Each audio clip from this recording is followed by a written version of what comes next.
The Rombough men are back. Rombough Show, we are back with a special episode. We are nearing the end of November, and the college football rankings will be out tomorrow. We're recording this Monday night. I'm welcomed once again by my dad. Arizona, as you can tell from the gear my dad has on, Arizona with a huge upset. Top 25 on the road at Cincinnati. Noah Fafita becomes the all-time passing touchdown leader in U of A history, passing Willie Tuitama and Nick Foles, legendary quarterbacks from the 2000s. Dad, your reaction to this huge upset in program history? This was a major coming out party for Arizona in that because most everybody had them predicted to lose the game.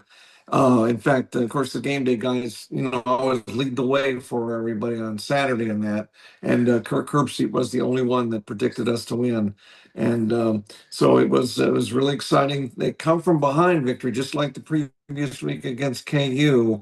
Arizona, had to make some adjustments. It was a total team effort. Of course, I've always said nice things about Danny Gonzalez, the D coordinator, and they got that quick pick. By this, of course, this secondary is really good, and they scored. But Cincinnati had a good rushing attack, and they scored on some good runs. And then two drives, we got a 14-7 lead on us. But Danny made a lot of coaching adjustments, and they only gave up one TD the rest of the game. And the offense got going, was able to overtake them, including that 99-yard drive in the third quarter, which was kind of went Riscano went 50 yards on the last play of that drive to take the lead, and we held it the rest of the game. So Cincinnati's an excellent team, but we had enough coaching adjustments and things like that, and enough drive to win it against all odds in that. So it was pretty exciting. It's taken, I'm sure, quite a while for Tucson to get back to earth on that, but it was an incredible victory. And hats off to the U of A in that to win on the road like that. And the fans had good ties with the Cincinnati fans. They were treated really well. So first time ever to play Cincinnati, and it's good that we have them as a conference mate in that. So it'd be nice to go back for trips to see them and that. So it was a really good trip. We finally gotten to see the three Eastern teams. As last year we played West Virginia, but it was at home, and then with UCF we played at Orlando. And I think next year we get to go to West Virginia. So it's good we have those Eastern schools that we can visit in that. And but it was an excellent game and puts us up bowl positioning a little better. Again, we're jammed up really close with all the big guns. We're considered now when we have arrived. We're one of the big guns in the Big 12 and that. So and but again, it is so bunched up, but they did Yeah. really well and well represented too. All facets, the kicking, the offense, and the defense. Noah Fafita was just outstanding. The Yeah, running Noah backs were good. Fafita, I mean, his play this season, he's really gone up another level. He's not quite at the height that he was his redshirt freshman year in 2023. His completion percentage that year as a freshman was ridiculous. The 72%, 25 touchdowns and 6 interceptions. That season in its entirety is crazy, all that he did with all those stats, because he did come in a couple games into the season. Obviously, you and mom were at that Stanford game when he came in through his first career passing touchdown. Now he's got 68 touchdowns later. Last season, I think he was just too reliant on his best bud, T-Mac. T-Mac's obviously thriving in the NFL with those two touchdown passes, Carolina, Atlanta this past weekend. He had an absolutely tremendous season and career for the Wildcats, but I think he was kind of holding back Fafita because Fafita in this Daggy offense has been spectacular and he's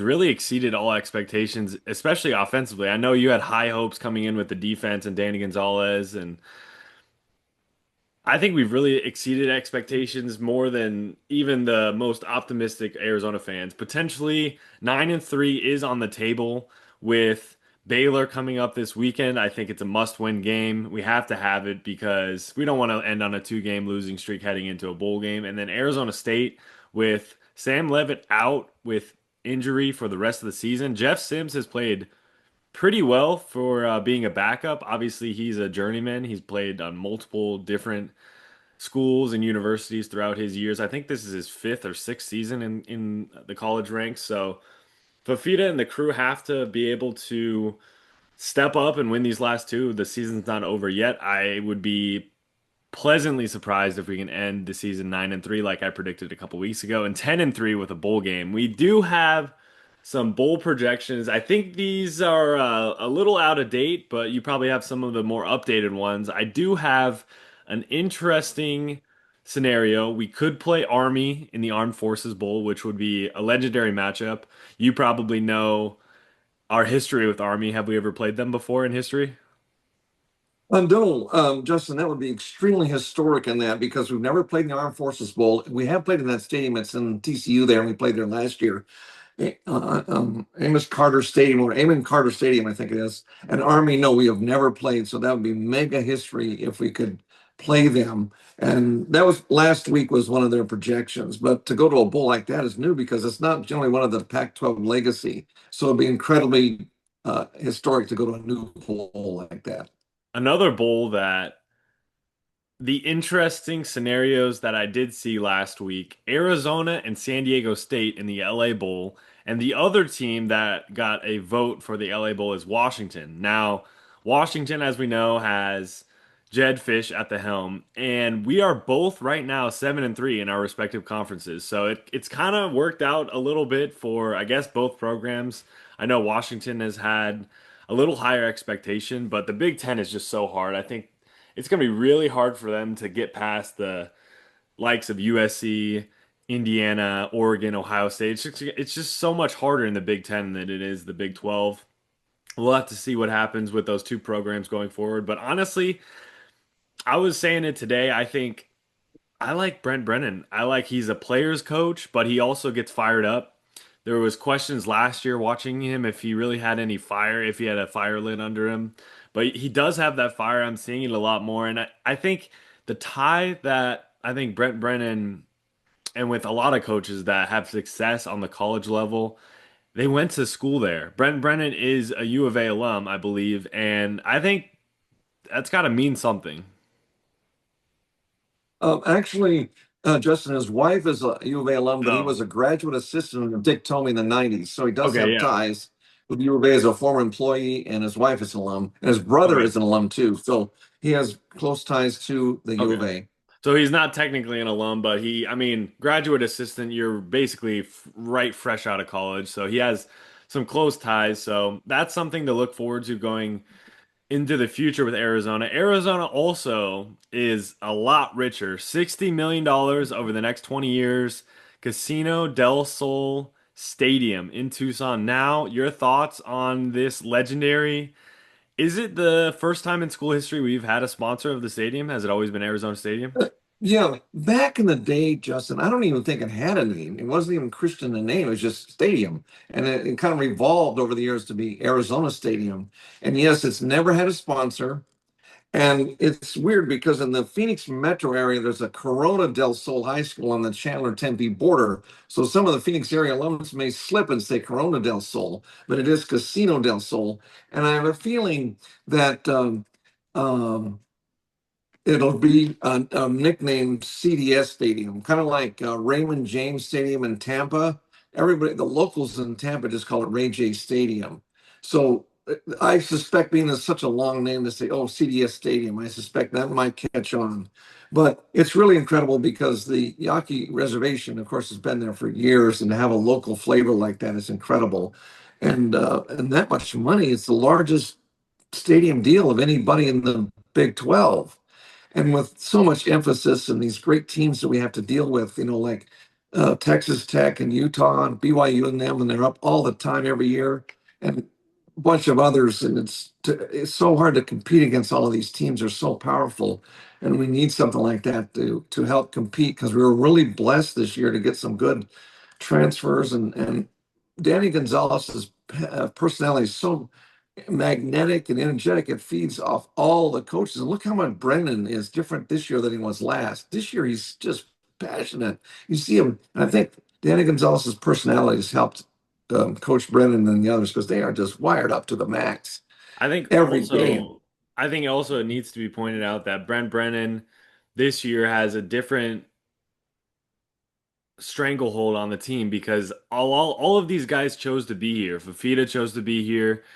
all these guys could have left in the portal with Fish, either to go to Washington or just leave in general. And all these guys want to be here. They want to stay here. We were able to get a good transfer in the portal, Mahdi. We were able to get a bunch of guys, the weapons that Fafita has. Obviously, we don't have a five-star like T-Mac, but all these guys are just quality guys. We got Gio Richardson. We got a bunch of great wideouts. I think the offensive line definitely has a little bit of struggles. I know Fafita, the pressure can get on him quite a bit, especially with some of those Cincinnati guys were getting to us. But I think our ability to move from a stage two to a stage three winning program, and what I mean by that is stage one in a program that's trying to develop is you lose big, which we were losing real big last year. And then stage two at the beginning of this year, we were losing close. And those we have back-to-back heartbreaking losses. And now we're moving in mid-season into stage three, which is winning close games. And I think it'll move into next year. We're gonna start to beat teams by not just by 3 points. We're gonna beat them by 6 and then 10. So I think Brennan is he's gonna reach by I think year three, year four. I think a Big 12 championship game could be on the horizon. I don't want to speak too soon, but I mean, we very well could be 8-1 right now. And that Iowa State game earlier, I think we just weren't ready for it. I think if we played Iowa State again in Ames next week, we could probably beat them. But I think we're going to be ready for these next couple of years. I hope Brendan stays. I hope Daggy stays. I hope Gonzalez stays. We're gonna have another year of Fafita because I doubt he goes to the NFL or transfers. And so if he loads up with a bunch of weapons, it'll be huge. Yeah, they were saying, many have said that we got to keep our coordinators. Diggy, they're thinking might go to G5 school's head coach or a big school, but now with more funds coming in, we've got to give those three and the other assistants a raise and try to keep them here because those guys are the ones that got us going. Because Justin, when we did our first podcast at the beginning of the season there in Oklahoma in August, we noticed that, Danny Gonzalez, we saw the interview and they jumped us from last place. They said Arizona's going to finish 10th. So we jumped up real quick and got everybody's attention. And now we're like seventh or so. And so we pulled up ahead of nobody thought we'd be 7-3 right now. Everybody said we're going to be 5-7 tops. And we've already topped that by 2 games. And you and I correctly predicted. You said 7-5 and I've said 8-4. So it's pretty much one or the other, or maybe 9-3. So we studied that right before that. When they jumped up, we said, wait a minute, guys, we're going to be pretty good because the new guys that got in, that three-headed monster at running back, I mean, you name it, and the line's better and everything. So when we pulled up to 7-3, it's eerily similar to 2 years ago, Justin. We lost two tough games, Washington and USC, won a whole bunch of them. We lost two tough ones to Houston and BYU. This year we're winning. So we could match last year with the same scenario finish, possibly. And that, but BYU, or I mean, Baylor's going to be tough. They got a good passing attack, so and our running game can do pretty good. So we've got to move the ball, and our secondary has got to be lights out to keep up with Baylor. Yeah, it's going to be quite the finish in Tucson for the Wildcats. Now, I did have some bowl games that I thought would be very fun. Obviously, I'm hoping for Alex's sake, our podcast partner, that North Texas hopefully will slide into that G5 spot. If they don't, I did see a potential North Texas and James Madison Beach Bowl, which would basically be like a group of five Super Bowl. I think that would be really fun because James Madison is a terrific program. Despite losing their coach to Indiana, Signetti was at James Madison. He brought a bunch of those guys over, and Indiana's having quite the season. Another game that I think would be really interesting. Clemson and UTSA potentially in the Birmingham Bowl. Now, Clemson right now is sitting at 5-5, I believe. So they have the potential to lose these last two games and not make a bowl, but that's kind of the difficulty with making bowl projections because some of these teams might not even be bowl eligible. Minnesota and LSU in the Music City Bowl. I think was something to note because these programs, like I'm mentioning, Clemson and LSU, were top five programs coming into the country, and now they're going to be lucky to go to the Music City Bowl. So it's crazy. The college football landscape is always changing. Alamo Bowl could potentially be Cincinnati and USC. I think that would be a phenomenal matchup. I would love to see that because USC really them and Washington, and I think Oregon is able to compete in the Big Ten, but those Pac-12 schools are really struggling to compete because the Big Ten is so much better than the Pac-12 was. Illinois and Texas, I think this is the real Orange Bowl, and they would in this projection meet in the ReliaQuest Bowl. I think that would be interesting because Texas, as we've seen, they've had some struggles. They've caught on late. I think a matchup with Illinois would be ideal. Sun Bowl could be Miami and Cal Berkeley. This would be an interesting matchup because both of these quarterbacks would have quite the field day in Carson Beck. And JKS at Cal, he's one of the best true freshman quarterbacks leading in the country. Michigan, Vanderbilt in the Citrus Bowl, Nebraska, Utah in the Las Vegas Bowl, and SMU and ASU potentially in the Holiday Bowl. Now, before we move on to some Group of Five talk and some SEC talk, I did want to get your going into Week 13 Big 12 rankings. Oh, the power rankings. Okay. And then I can talk about the Bulls too if you want. I can do that. Now, again, the power rankings is I've got Texas Tech number one, and I've got BYU number two, and I've got Utah number three, and I've got the University of Arizona number four in the power rankings. They're surging. And Houston, I've got fifth. Cincinnati, I've got sixth. ASU, I've got seventh. And Iowa State is eighth. TCU is ninth. Kansas State is 10th. KU is 11th.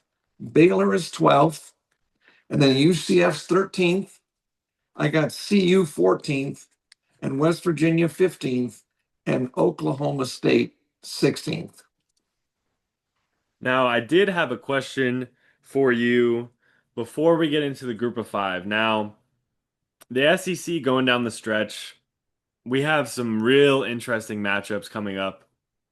Of these five matchups, or I guess they would be four, which upset pick do you think would be most likely between Texas versus Texas A&M, Alabama versus Auburn in Auburn, and this is the first night game in that rivalry since 2014.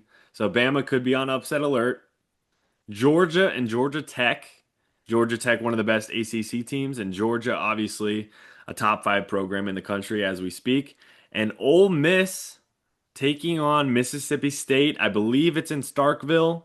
Of those four matchups down the stretch, rivalry week, who do you see most likely going down between those four key matchups? Okay, now they're actually in 2 weeks then, right? Because most of the SEC teams are playing like non-conference games this Oh coming yeah, week. it's Cupcake City for Okay, the SEC this week. yeah, okay, because they have this unusual scheduling when they do that. Normally, like in the Big 12, we load up with our non-conference at the beginning. But yes, they're all big games. Yeah, Florida and Florida State are playing. Um, you pretty much mentioned them all. Ole Miss has got a good. They should win that. I mean, they're 10-1, and Mississippi State's kind of struggling, even though it is in Starkville. Ole Miss should take that. Of course, Mhm. Georgia and Georgia Tech. That's in Atlanta this year, but they're both really good. And Georgia Tech's dogging for the ACC title. They're 10-1 too, or 9-1. I mean, Georgia's probably going to take that one because they are really on the roll. A lot of people think they're going to take it all. A&M in Texas again. That's another really good game. It's in Austin this time, or will be. A&M's, they pulled out a miracle last Saturday with that South Carolina game. It came from 27 down and win. So I think they're going to win that game because they are them and Georgia and Ohio State and Indiana. They're like the big four. They're really right up there. So Texas would have four losses then. So that might, I'm sure they'll knock them out of the playoffs then if they have that many. And Florida and Florida State. It was Um, Alabama and Auburn was the other one. oh, Alabama and Auburn. Let's see. Where's I think Alabama's going to be in uh, trouble. If I had to predict, I would pick Bama to get upset. yeah. It is rare that they have a night game. You're right. That's usually the Iron Bowl is usually an afternoon game. Um, Auburn. Yeah, they're not going to make a bowl. They're 4-6. So Alabama's going to win that game, even though it's in Jordan Hare there in Auburn. They used to always play in Birmingham, but they rotated the stadiums a few years ago, and I was always in Birmingham. But I'll go Alabama on that Going one. all So Auburn's favorites. pretty much, yeah, because I mean, but it's been so unpredictable, Justin, that we've have upsets every week, 10 of them usually at least. So, but I'll go with the favorites in all of them. But Georgia Tech may give Georgia a game.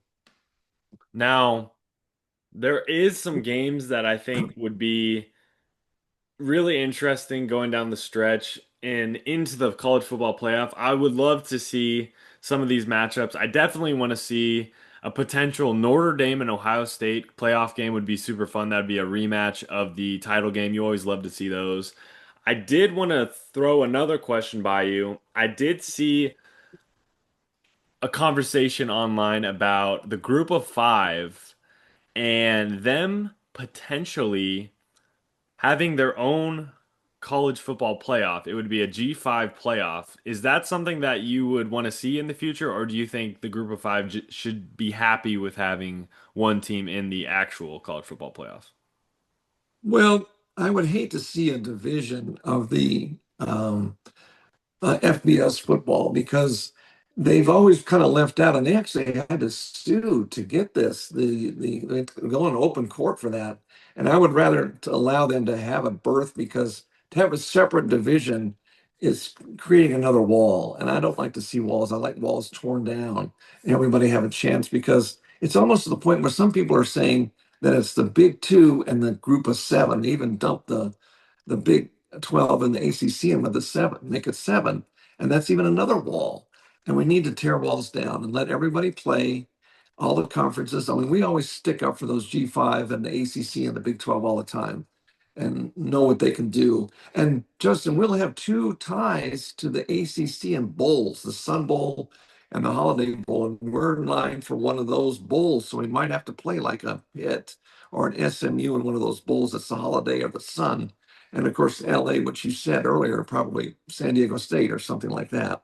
And but we could get that, and then a Big Ten team like they projected maybe Minnesota or Nebraska and then Las Vegas. If we run the table, we instead of getting the holiday like they're thinking or LA, we would go to the Vegas and play a Big Ten team, and that would be something to play in Minnesota or Nebraska. So there's a lot of possibilities, and they're most of the guys are projecting that we're not going to run the table, but we think we can and pull up. We would actually be ahead of Tempe in the tiebreaker because we would have defeated them if we beat Baylor.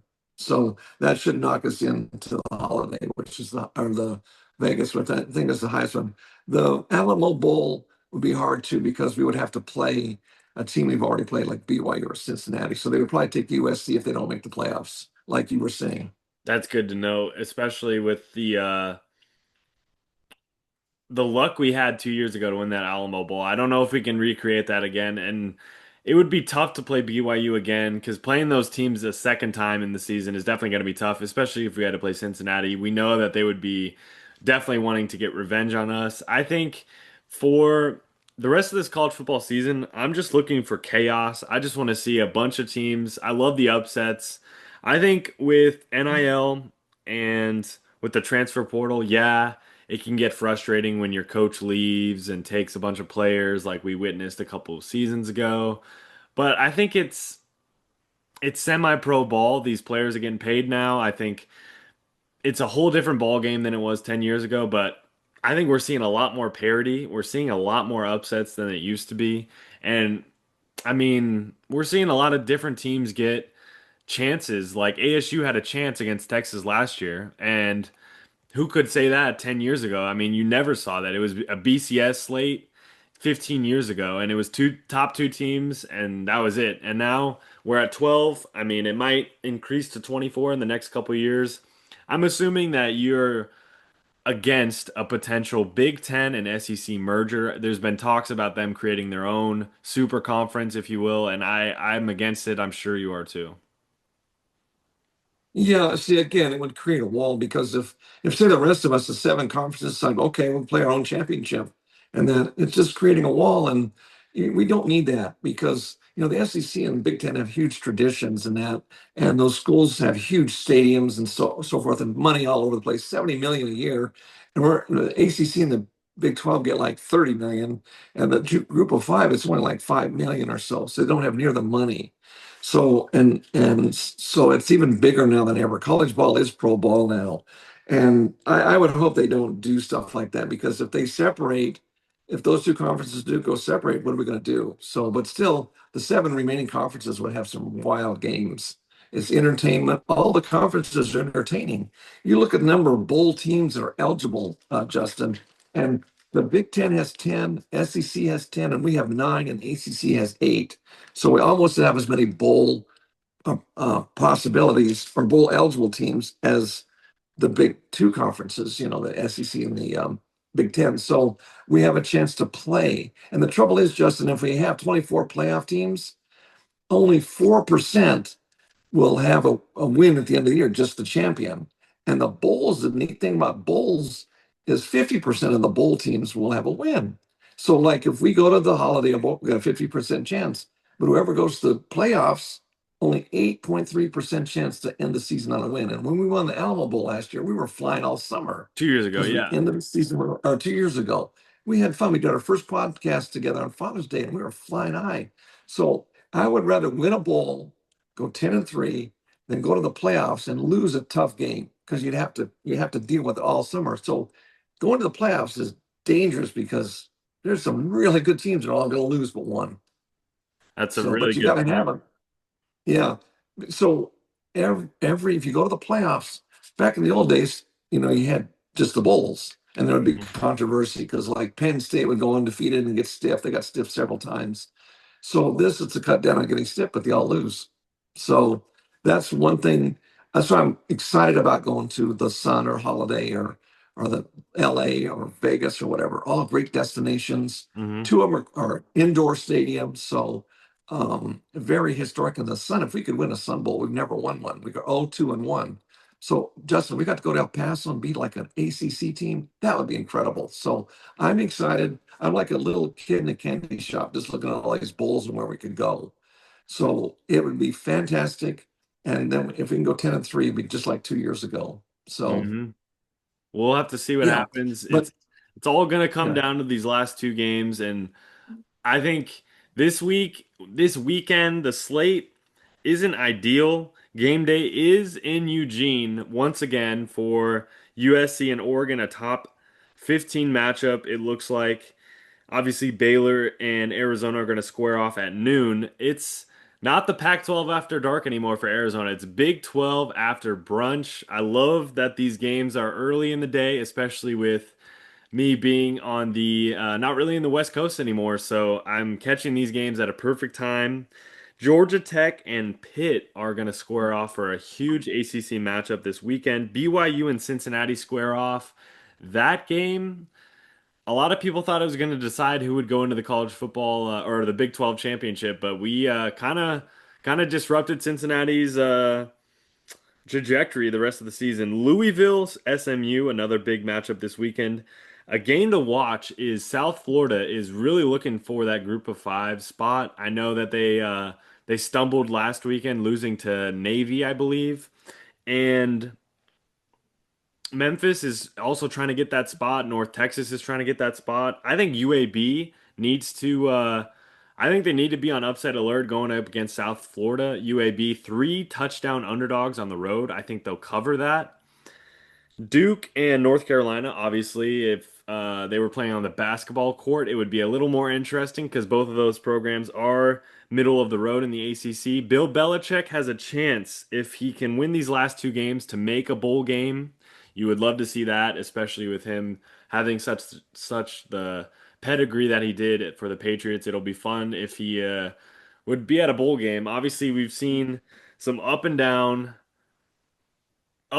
season so far for North Carolina Tar Heels. Now, before we did wrap up Heisman top fives, there's been some shifting on my part, but I'll kick us off. Number five, Marcel Reed of Texas A&M. What an absolute definition of tale of two halves.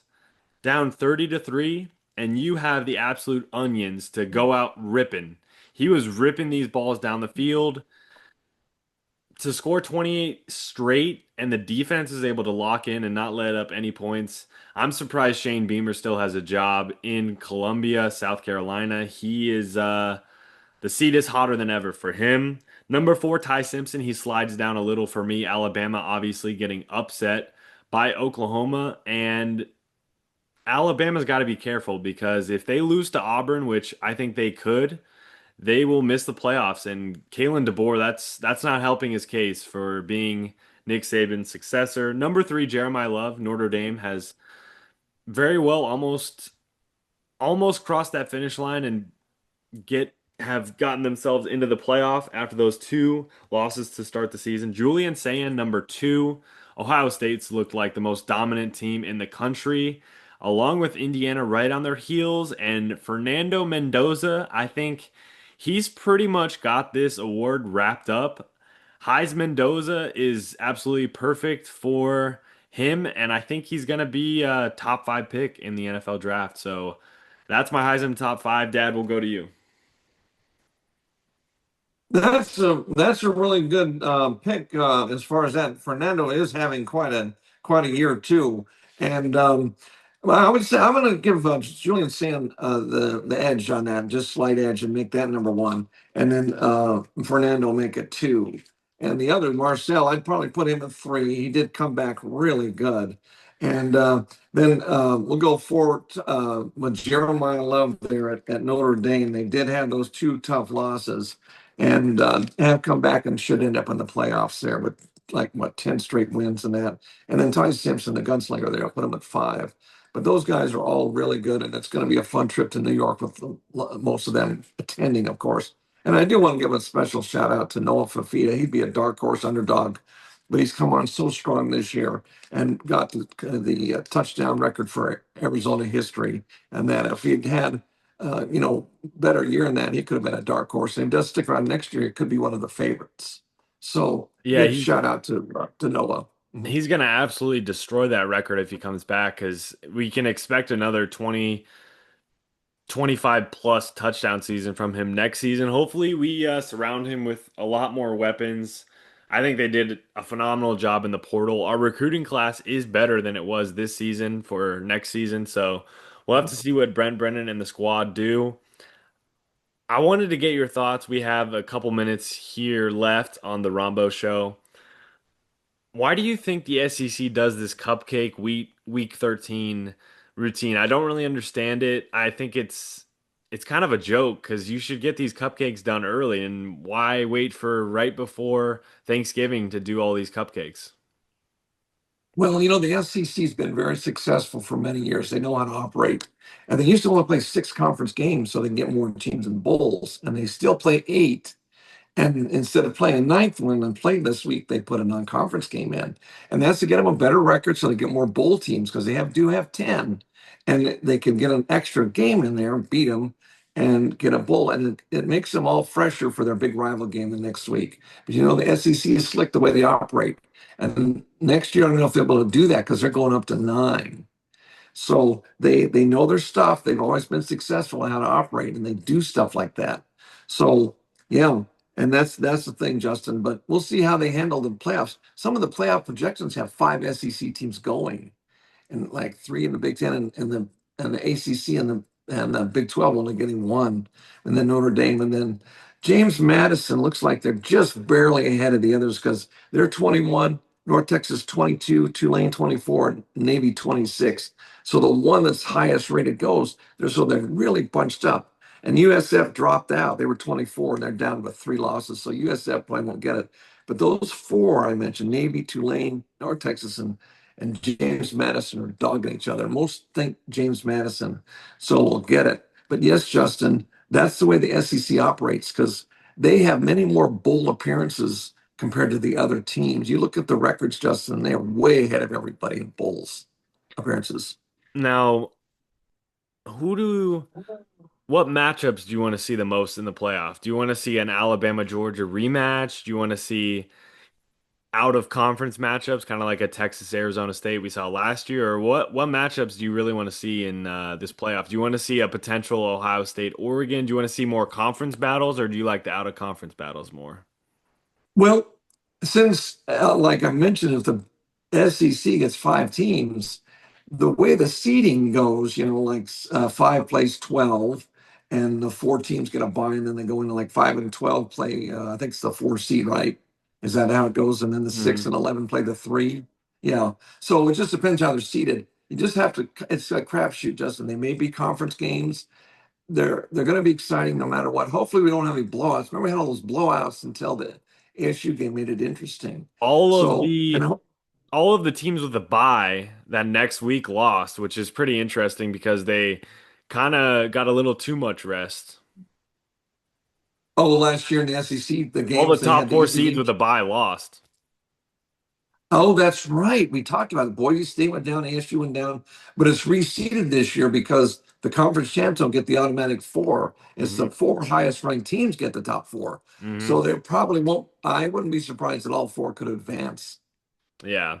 I think this year, like you mentioned, that top four is real tough. I think the champion right now, if I had to pick, obviously that top four right now of Ohio State, Indiana, not really Alabama anymore. I think they showed their weaknesses with Ty Simpson. If he doesn't play elite, Alabama will lose in the playoff.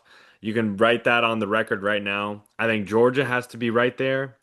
And then that fourth spot is it's tough, but I don't see anybody from the ACC. Texas Tech, I don't know if they have quite the firepower, but if I had to pick a champion today, it would be Ohio State or Indiana. Your champion, if you had to pick one today, who do you think it would be? Well, I've got Ohio State in the one seed, A&M the two seed, Indiana the three, and Georgia the four. So they're right in there.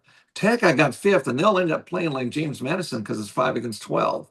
So that means Tech probably could advance as a five seed. And then six, I've got Ole Miss at six, and Miami or Virginia or whoever wins the ACC 11.